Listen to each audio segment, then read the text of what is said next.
नमस्कार, A to Z update Atharva creators या YouTube चॅनलमध्ये तुमच्या सर्वांचे स्वागत। चॅनलवर नवीन असल्यास सबस्क्राइब करा, लाईक करा आणि बेल आयकॉनवर क्लिक करा। आज आपण नमो शेतकरी याचा चौथा हप्ता वितरण होणार आहे आणि यासाठीचा नवीन GR आलेला आहे तो पाहूया। हा GR दिनांक 20 ऑगस्ट 2024 म्हणजे आजच्या दिवशी आलेला आहे। नमो शेतकरी महासन्मान निधी योजनेअंतर्गत चौथा हप्ता लाभार्थ्यांना अदा करण्याबाबतचा हा GR आहे। तर प्रस्तावना पाहू। सन 2023-24च्या अर्थसंकल्पीय भाषणामध्ये प्रधानमंत्री किसान सन्मान निधी योजनेत राज्य शासनाच्या अनुदानाची भर घालणारी नमो शेतकरी महासन्मान निधी ही योजना घोषित करण्यात आली आहे।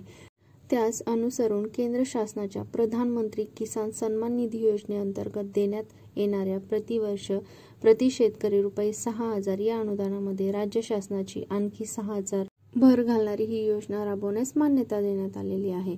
सदर योजनेअंतर्गत लाभार्थ्यांना लाभ अदा करण्यास एक व राज्य स्तरावर स्थापन करण्यात येणाऱ्या राज्य प्रकल्प संनियंत्रण कक्षाच्या प्रशासकीय खर्चासाठी एक अशी 2 स्वतंत्र बचत खाती उघडण्यास शासन निर्णयान्वये मान्यता देण्यात आली आहे।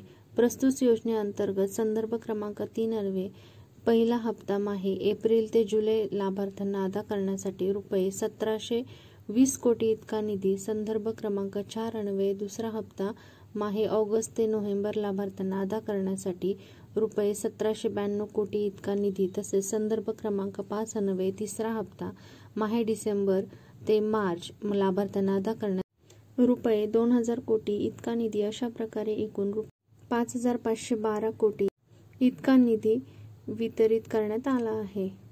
तर शासन निर्णय पाहूयात। नमो शेतकरी महासन्मान निधी योजनेअंतर्गत चौथा हप्ता माहे एप्रिल ते जुलै लाभार्थ्यांना अदा करण्यासाठी ₹2041.25 कोटी इतका निधी वितरित करण्यास व योजनेअंतर्गत प्रशासकीय खर्चासाठी ₹20.41 कोटी असा एकूण ₹2061.66 कोटी इतका निधी वितरित करण्यास मान्यता देण्यात येत आहे।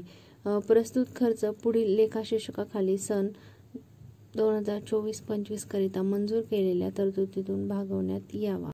सदर शासन निर्णयानुसार वितरित करण्यात येणारा निधी संदर्भ क्रमांक च्या शासन निर्णयात नमूद व शासनाने वेळोवेळी निर्गमित केलेल्या शासन निर्णय किंवा परिपत्रकांमधील तरतुदीनुसार खर्च करण्याची जबाबदारी आयुक्त कृषी यांची राहील।